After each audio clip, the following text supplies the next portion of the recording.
Bouncing in the back of a Land Cruiser, speeding towards the trench lines of Ukraine's eastern front, Martin is the first soldier I've met in 3 years here without a nickname. It's his first day on the front, and he's headed to the first line of trenches. At 5'4" with rimless glasses fogging in the cold, I expect it won't be long before he is given one. Martin's first day in the trenches will be nearly the 1,000th day of the full-scale Russian invasion. The tedium and terror it is shared by 2.2 million Ukrainian soldiers spread across the more than 600-mile front line, where the trenches and artillery of World War I meet the new horrors of drone warfare. Soldiering here has been largely reduced to a profession of luck, and survival to an equation of time. Yet of all the new drones and old artillery, the inescapable cold of Ukraine's winter remains the most constant, unyielding adversary. The Land Cruiser skids to a halt on icy gravel.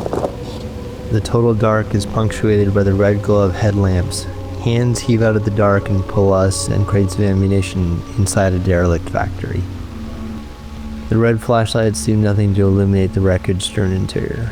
The soldier of the Vinci Wolves Brigade hustle us along, keeping us on a narrow path. Martin disappears down a corridor destined 50 meters further towards the Russian lines. My eyes adjust to the darkness enough to make out the one undamaged room in the building. Lit by a single headlamp nailed to a wall, its light is just enough to discern 3 improvised cots, 4 men, 1 tiny camp stove. Ronan, a towering soldier from the Da Vinci Wolves Brigade, offers me a gas mask. I ask him if the Russians have used gas. He nods. Lidovitz, the squad's youngest member, translates. Last week they dropped gas on a position with a drone. Ronan picks up a GP-34 grenade launcher modified to the stock and walks through the dark to a hole in the east-facing wall. He levels a thermal scope to his eye. An iPhone cable dangles from the scope to his uniform, where warmed by body heat and external battery is struggling against the freezing cold. Through the hole, Ronan picks out the white thermal silhouette of a man on the Russian lines 248 meters away. Ronan parlays what he sees in his thermal scope to the pendulum sights of his grenade launcher in the dark. He alternates between the thermal sight and the grenade launcher several times. A pause, then thunk. His 40mm grenade arcs into the night. Ronan withdraws quickly, winding his way through the debris and tripwires. Ronan retreats to a command position where Bach is manning the radios. He has just squatted down by the camp stove when there is a sudden whirring noise. A violent explosion jars the adjacent room. The camp stove flutters. Joshka, sleeping in the corner, wakes agitated. "Drone?" I ask. "Litovitz?" He replies in a harsh, forced whisper. "Shelter." We clamber down a hole hacked through the foundation into the freezing earth. Inside there is a bucket, 2 military rations, no light, and not enough room to stand. Within a few minutes the cold dirt has set Lidovitz's teeth chattering. When we emerge from the dugout, Joshka is already asleep in an oily sleeping bag. The remainder of the night is quiet, the artillery distant, and the machine gun fire laconic. Lidovitz offers me his sleeping bag on a wooden pallet. "It smells like shit, but it is warm," he says. The morning arrives without dawn. The position offers no natural light. Joshka and Bach check the damage from last night's attack. Sunlight blazes through holes in the ceiling left by artillery, shocking eyes accustomed to the dark. The pooled sunlight radiates rare warmth, and Bach pauses in the rays, crouching, inhaling, eyes closed, then opening them, finding debris from last night's explosion.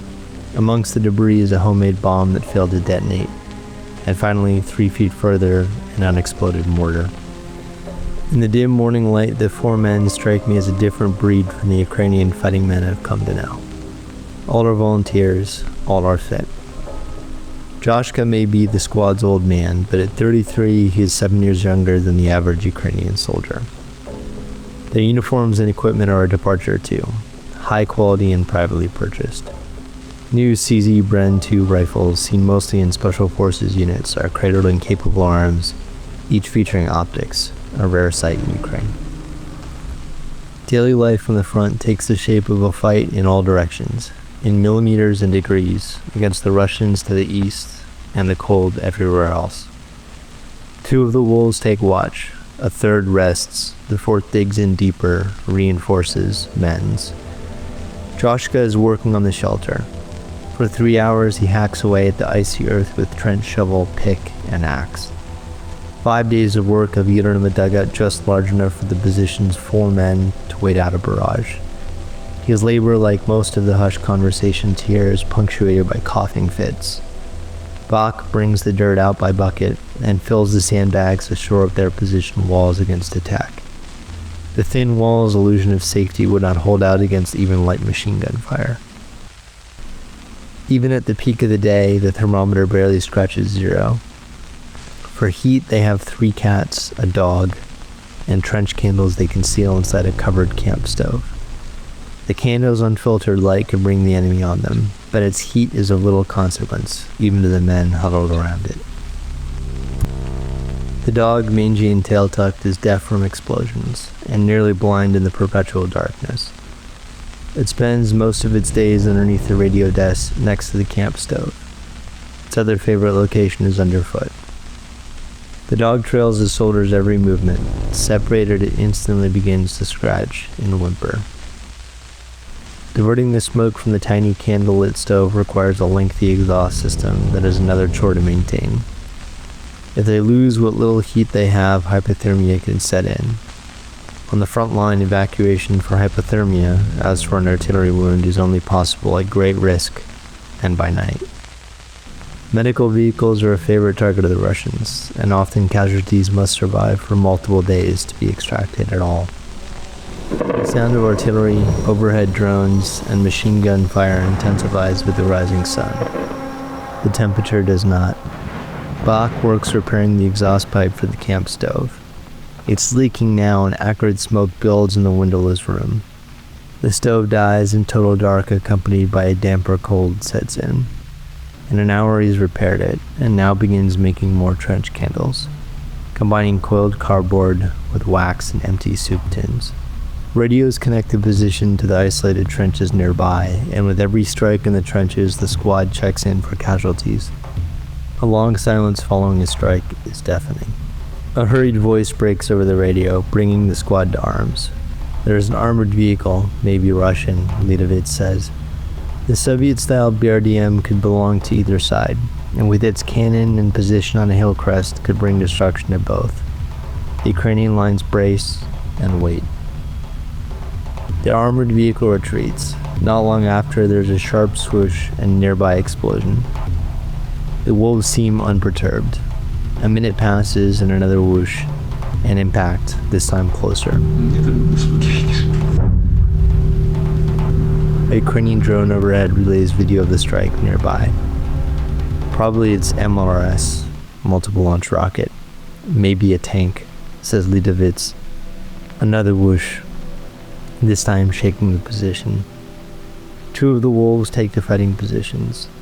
Lidovitz joins me in the shelter, eyeing the ladder as the dust of another strike loosens.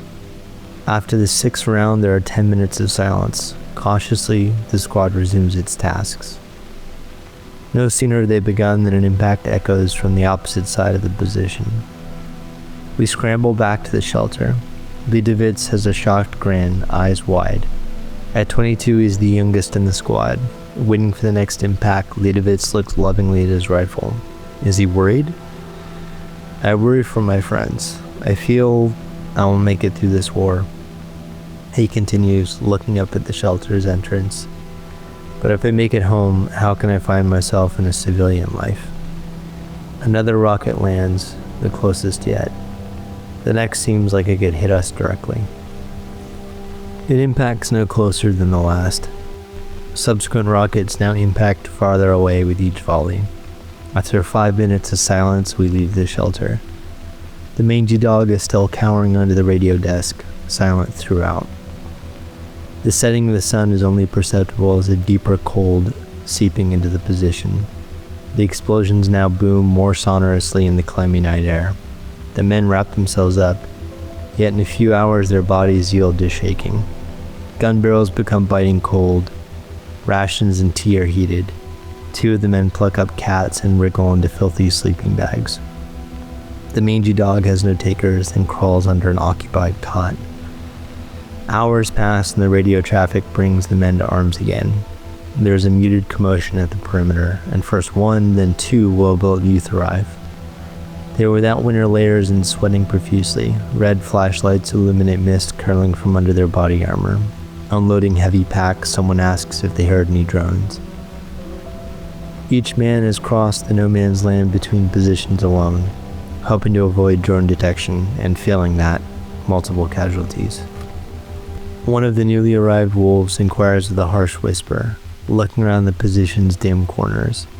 A hand points to his sleeping bag. He leans over the barricade built around the sleeping bag. He nudges Bach, a muted whisper.